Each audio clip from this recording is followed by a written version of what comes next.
వందే శంభుం ఉమాపతిం సురగురుం వందే జగత్కారణం వందే పన్నగభూషణం మృగధరం వందే పశూనాం పతిం వందే సూర్యశశాంకవన్హినయనం వందే ముకుంద ప్రియం వందే భక్తజనాశ్రయం చ వరదం వందే శివం శంకరం. హర హర మహాదేవ.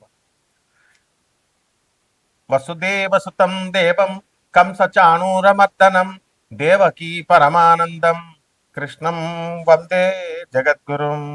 ఓం నమో భగవతే వాసుదేవాయ. మనము ఈ ప్రార్థనలు చేస్తాం. శివుడు ఎక్కడో ఆకాశంలో ఉంటాడు, లేకపోతే శ్రీకృష్ణుడు ఎక్కడో గోలోకంలో, శివుడు కైలాసంలో ఉంటాడు. మైథలాజికల్ స్టోరీస్గా మనము చదువుకుంటూ ఉంటాం. మైథలాజికల్ స్టోరీస్ కాదు నాయన అవి.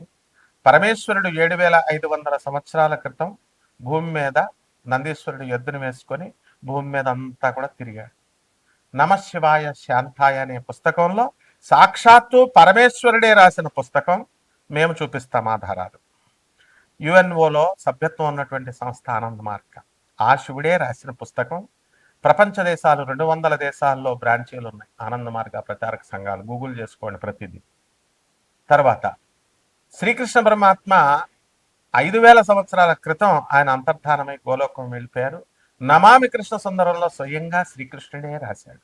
అది కూడా ప్రపంచంలో ఉన్న పోలీస్ ఆఫీసర్లకి, సీఎంలకి, పిఎంలకి అందరికీ తెలుసు. ప్రభుత్వాలకి, ప్రపంచ దేశాల ప్రెసిడెంట్లకి, అధినేతలకి తెలుసు ఈ 2 విషయాలు.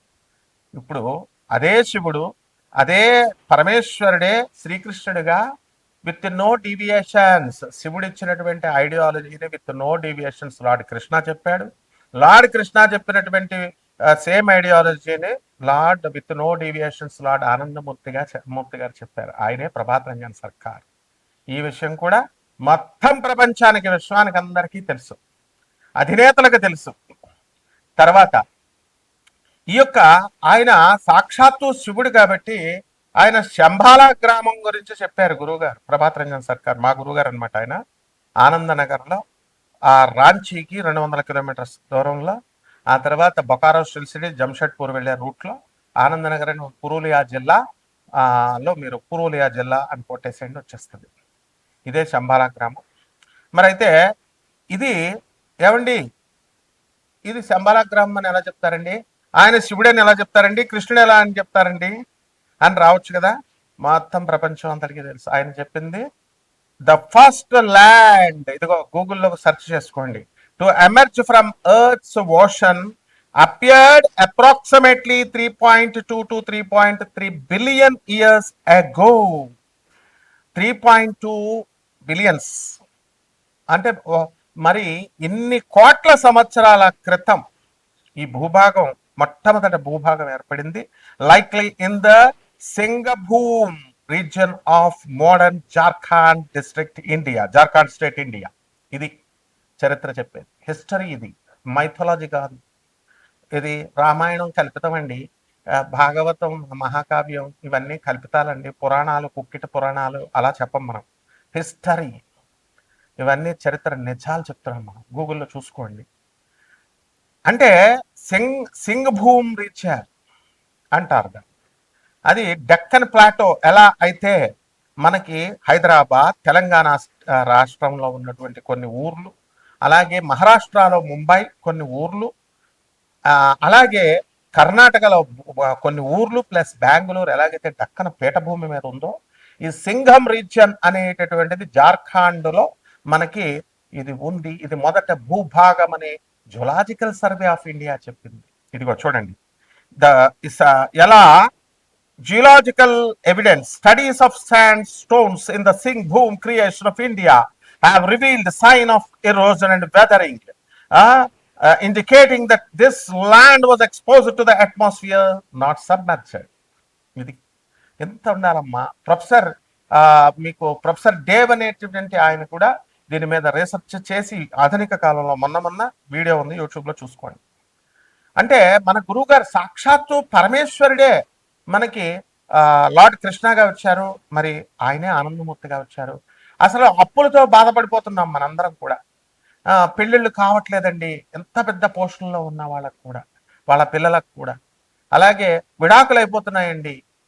తర్వాత ఏమండి, ఆర్థిక బాధలు బాగా ఫ్యాక్టరీస్ నడుపుతున్నాం, మా స్థలాలు అమ్మడవట్లేదు, మా ఫ్యాక్టరీలు అమ్మడవట్లేదు, మా భార్య కొడుతుంది, ఇలా రకాలు ఉన్నాయి. మీకు తెలియదు, నాకు కొత్త కాదు కదా, నాకు అన్ని ఫోన్లు వస్తుంటాయి. భార్య చేత తనులు తినేవాళ్ళు ఉన్నారు, ఆ మామగారిని కొట్టే కోడళ్ళు ఉన్నారు, అన్ని రకాలు ఉంటారు. ఎందువలనంటే ఈ మానవుడు అనేటటువంటి వాడు అక్కడ ఆ దేవతలకి రాక్షసులకి మధ్య లక్షణాలు ఉంటాయి. అలాగే మనము మంచోళ్ళు ఉంటారు, చెడ్డోళ్ళు ఉంటారు. కాబట్టి ఇక్కడ ఆ గురువు గారు అయినటువంటి ప్రభాత్ రంజన్ సర్కార్ మన గురువు గారు 1993లో నోబెల్ ప్రైజ్నే ఇప్పించారు. ఆయన ప్రగతిశీల ప్రయోజక తత్వం అని ఒక తత్వం ఇచ్చారు. ప్రౌచ్ అని, ప్రోగ్రెస్ యూటిలైజేషన్ థియరీ అని. ఆ థియరీని పట్టుకొని ప్రొఫెసర్ డాక్టర్ రవిభాత్రా అని గూగుల్ చేసి చూసుకోండి, వికీపీడియా చూడండి. ఆయన మై ఇన్ఫ్లుయెన్స్ పిఆర్ సర్కార్ అని ఉంటుంది. అండ్ ప్రౌచ్ ప్రోగ్రెస్ యూటిలైజేషన్ థియరీ మీద ఇచ్చారు. ఆయన రీసెర్చ్ చేశాడు, నోబెల్ ప్రైజ్ వచ్చింది. అంటే ట్రంప్ దేశాధ్యక్షుడయ్యండి, అమెరికా అగ్రరాజ్యంగా చెప్పుకుంటున్న ఆయన నాకు నోబెల్ ప్రైజ్ ఇవ్వమంటారా బాబు అంటే నోబెల్ ప్రైజ్ రాలేదు, ఆయనకి ఎవరు ఇవ్వలేదు. కానీ మన గురువు గారు నోబెల్ ప్రైజ్ అవలేలగా తన శిష్యుడైనటువంటి, మేము చూసాం డాక్టర్ రవిభద్ర, ఇప్పుడు కూడా 90 years ఉంది, Texas south Methodist university professor, అతను రిటైర్డ్ అయ్యాడు. ఆయన ఈ నోబెల్ ప్రైజ్ విన్నర్ తెచ్చుకున్నాడు. కాబట్టి మనందరం కూడా తెచ్చుకోవచ్చు ఆ యొక్క ఫిలాసఫీ మీద వర్క్ చేసి. ఇంకా ఎన్నో ఫిలాసఫీస్ ఇచ్చారు. ఫస్ట్ ఒకటి చెప్తాను. కాబట్టి మీ సమస్యలు పెద్ద సమస్యలు కాదు, ఇది గుర్తుపెట్టుకోండి. నెంబర్ 1. నెంబర్ 2, సాక్షాత్తు దేవుడు ఎక్కడో లేడు, మనకి దేవుడు మన మధ్య ఉన్నాడు. స్పిరిట్ గా, హోలీ స్పిరిట్ గా మన మధ్య ఉన్నాడు. ఇది ప్రగాఢంగా మీరు నమ్మాలి. నమ్మకుండా మీకు వేరే ఆల్టర్నేటివ్ లేదు. కృష్ణుడు మధురలోనే పుట్టాడు, కృష్ణుడు బర్సానాలో రాధమ్మ పుట్టింది, అయోధ్యలో రాముడు పుట్టాడు. ఇవి కథలు కాదు, హిస్టరీ. అందుకే తరతరాలుగా అయోధ్య వెళ్తాం, మనము మధుర వెళ్తాం, కృష్ణ దర్శనం చేసుకుంటాం. కాబట్టి ఆఫ్టర్ ఆల్ ఈ సమస్యలు మా ఒక సమస్యలా మనకి? సాక్షాత్తు పరమేశ్వరుడే మన భూమి మీద మృత్యులోకం, మనం చచ్చిపోతాం. మనం చచ్చిపోయి తుమ్ముకొక చావు, ఒక తుమ్ము గట్టిగా రాకపోతే చచ్చిపోతాం. ఒక్క నిమిషము హార్ట్ సరిగ్గా పనిచేయకపోతే చచ్చిపోతాం. ఇలాంటి తుచ్చమైన మరణం ఉన్నాడు. మోక్షాన్ని ఇవ్వగలిగేటటువంటి గురువు ప్రభాత్ రంజన్ సర్కార్ ఆనందమూర్తి గారు. ఆయన మనకు వెళ్ళిపోతూ కలియుగంలో ఒక మంత్రం ఇచ్చారు, బాబా నామ్ కేవలం అని. ఈ మంత్ర జపం ఎంత జాగ్రత్తగా చేసుకోండి. నేను చెప్పేది వరల్డ్ ఫ్యాక్ట్. కాబట్టి వారు ప్రధానమంత్రులు, రాష్ట్రపతులు, ఎంపీలు, ఎమ్మెల్యేలు, ఐపీఎస్ ఆఫీసర్లు, ఐఏఎస్ ఆఫీసర్లు, చదువుకున్నటువంటి చదువుకున్నటువంటి వాళ్ళందరికీ తెలుసు. జమాల్పూర్లో ఆయన బీహార్లో జన్మించి ఆనంద్ మార్గ్ ఆశ్రమాన్ని ఇప్పుడు ప్రపంచ దేశాలన్నీ ఉన్నాయి, చూసుకోండి. ఇక ఆ యొక్క 12 రాశుల వారికి అందరికీ కూడా కష్టాల్లో ఉన్నటువంటి వాళ్ళకి ఈ యొక్క భగవత్ నామాన్ని జపించడం వల్ల, ఆ శంబాలా గ్రామం అంటే ఎక్కడో, శంబాలా అంటే హిమాలయ పర్వతాల్లో అవతల ఉంది, అది ఎవరు మనుషులు వెళ్ళలేరు, ఆస్ట్రల్ బాడీస్, ఈ సొల్లు కబుర్లు వద్దు అసలు. ఈ మైథలాజికల్ స్టోరీస్ చెప్పేటటువంటి వాళ్ళు యూట్యూబ్ లో ఉన్నటువంటి వాళ్ళందరినీ పక్కన పెట్టేసేయండి, చెప్పుకోనియండి. ఒరిజినల్ నేను చెప్తాను. Singh boom reason of India in Jharkhand, అదే ఆనంద్ నగర్. కాబట్టి అక్కడ మనం జపం చేసుకోవడం వల్ల అక్కడికి వెళ్ళక్కర్లేదు. అందరూ కూడా 10,000 మంది అవధూతలు రెడీగా ఉన్నారు మనకి హెల్ప్ చేయడానికి. ఒక్క అవధూతను పట్టుకోవడమే కష్టం. ఆర్గనైజ్డ్, ఇది డిసిప్లిన్, వెల్ డిసిప్లిన్ ఆర్గనైజేషన్. కాబట్టి ఒక్కొక్క రాశి వారికి ఏ విధంగా ఈ మంత్ర జపం చేస్తే కర్మలు తొలగిపోతాయి. ఇప్పుడు పంచగ్రహ కూటమి నడుస్తుంది, ఈ ఉగాది వచ్చింది, ఈ పరాభవనామ సంవత్సరంలో జాతకాలు ఎలా ఉన్నాయో మనం చూద్దాం. తులారాశి, ఈ తులారాశి వారికి అందరికీ కూడా ప్రధానంగా కోర్టు సమస్యలతో చాలా బాధపడుతున్నారు. అలాగే ఆదాయాలు కనుక మనం చూసుకున్నప్పుడు వీళ్ళకందరికీ కూడా కేంద్రంలోకి గురుడు జూన్ 2, 2026 సంవత్సరం నుంచి వస్తున్నాడు. కాబట్టి ధన సంపాదన అనేటటువంటిది బ్రహ్మాండంగా ఉంటుంది. అదేవిధంగా భాగ్యములో ఉన్నటువంటి గురుగ్రహ ప్రభావం వలన జూన్ 2, 2026 సంవత్సరం వరకు కూడా మీకు అదృష్టాన్ని కలగజేస్తాడు. పితృదేవతల నుంచి, మీ యొక్క పూర్వీకుల నుంచి వాళ్ళ యొక్క దుర్మరణమో లేదా మరణమో లేకపోతే ఏదో రకంగా గొడవలో మీ ఆస్తులు మీకు వస్తాయి. తర్వాత లాభములో అక్టోబర్ 24 దాటిన తర్వాత లాభములోకి వచ్చినటువంటి గురుగ్రహ ప్రభావం వలన మిమ్మల్ని తీసుకెళ్ళి అడవిలో పడేసినా కూడా బ్రహ్మాండంగా మీరు సంపాదించడం అనేటటువంటిది జరుగుతుంది. అయితే ఈ యొక్క తులారాశి వారికి అందరికీ కూడా మందు అలవాటు ఉన్నటువంటి వాళ్ళు మందు మానేస్తారు. అలాగే అక్రమ సంబంధాలు ఎవరైనా కొంతమంది మగవాళ్ళుగా ఉంటే వాళ్ళు మానిపడేస్తారు. అలాగే ప్రేమ వ్యవహారాల్లో ఎవరైతే ఉన్నారో అటువంటి వాళ్ళకందరికీ కూడా సక్సెస్ అవ్వడానికి, వివాహాలు అవడానికి అవకాశాలు ఉంటాయి. అలాగే గ్యాస్ట్రిక్ ప్రాబ్లం, చెస్ట్ పెయిన్ ఇలాంటివన్నీ కూడా రావడానికి అవకాశాలు ఉంటాయి. మోకాళ్ళ నొప్పులతో కీ రిప్లేస్మెంట్ కూడా జరగడానికి అవకాశాలు ఉంటాయి. అలాగే సంతానము మీకు చాలా ప్రాబ్లమ్స్ని క్రియేట్ చేస్తుంది. అలాగే నూతనంగా వివాహం చేసుకున్నటువంటి వాళ్ళకి కూడా ఫస్ట్ ఇష్యూస్ అన్నీ కూడా అబార్ట్ అవ్వడానికి అవకాశాలు ఉంటాయి. కాబట్టి జాగ్రత్తగా చూసుకోండి. అలాగే ఈ యొక్క మొండితనంగా మీరు బిహేవ్ చేయడము అనేటటువంటిది జరుగుతుంది. దాని ద్వారా కొన్ని అవకాశాలను మీరు కోల్పోవడానికి అవకాశాలు అధికంగా ఉంటాయి.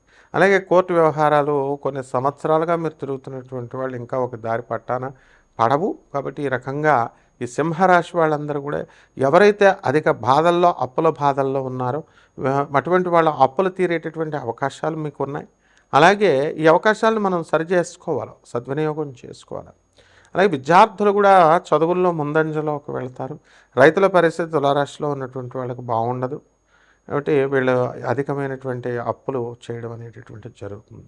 కాబట్టి పరిహారాల దగ్గరకు వచ్చేసరికి మనం బాబానాం కేవలం అనేటటువంటి మహామంత్రాన్ని జపించాలి. ఇది సాక్షాత్ పరమేశ్వరుడిది, అలాగే లార్డ్ కృష్ణాది, రెండు కలిపి ఆ బీజాక్షరాల సంపుటి కారణంగా సాక్షాత్తు పరమేశ్వరుడు కృష్ణుడే ఆనందమూర్తిగా వచ్చి ఇచ్చినటువంటి మంత్రం ఇది. విశ్వంలో ఉన్నటువంటి వాళ్ళందరికీ కూడా తెలుసు. ఇదే శంబాలా గ్రామంలో కలియుగ అంతానికి చెప్పబడినటువంటి ఏకైక మంత్రం. కలియుగంలో కలియుగాంతానికి ఉద్ధరించేది అంతవరకు కూడా ఇదే అనమాట.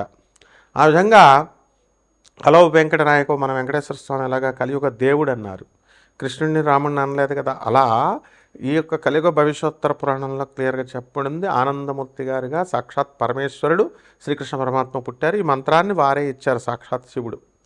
కాబట్టి ఇందులో ఈ సమస్యల నుంచి సమస్యలు మీవి బయటపడాలి. అండ్ మీరు ఏ దేవుళ్ళని ఆరాధిస్తారో, ఎవరిని ఆశ్రయిస్తారో అది మీ ఇష్టము. కానీ సరైనటువంటి మార్గం చూపించేటటువంటిది నేను చెప్పిన ప్రతి విషయంలో కూడా గూగుల్ సెర్చ్ చేసి చూసుకోవచ్చు. విశ్వం అంతా తెలుసు. కాబట్టి ఈ సాధనకి దీనికి 6 స్టెప్స్ ఉంటాయి. అండ్ లోయర్ ఎనర్జీస్గా మనము దుర్గాదేవిని యొక్క ఆ అమ్మవారిని మహాకాళిని లోయర్ ఎనర్జీస్గా లోయర్ ఫ్రీక్వెన్సీలోకి తీసుకొచ్చి ఆ దేవతల్ని ఎలా సాధన చేయాలి అనేటటువంటిది 6 స్టెప్స్లో మేము బోధిస్తాము. కాపాలిక సాధన ద్వారా మాత్రమే సాక్షాత్తు పరమేశ్వరుడు ఈ లైఫ్ అనేటటువంటిది టెంపరరీ అండ్ ఈ ఇల్యూజన్స్ నుంచి బయటకు వచ్చి ప్రాక్టికల్గా ఉండండి అని చెప్పడమే కాపాలిక సాధనలో ఉన్నటువంటి అర్థము. ఇదంతా కూడా విద్యాతంత్రము సాక్షాత్తు ఆనందమూర్తి గారు ఇచ్చింది. అండ్ మొత్తం ఈ రకంగా మీరు ప్రపంచం అంతా కూడా అవైదిక మార్గాల్లో మేము బోధించము, వైదిక మార్గాలే. అవైదిక మార్గం మందు పెట్టాలా, మటన్ పెట్టాలా, చికెన్ పెట్టాలా, తాంత్రిక సెక్స్ ఇలాంటి పిచ్చి పిచ్చి అన్నీ ఉండవు. అవన్నీ అభూత కల్పనలు.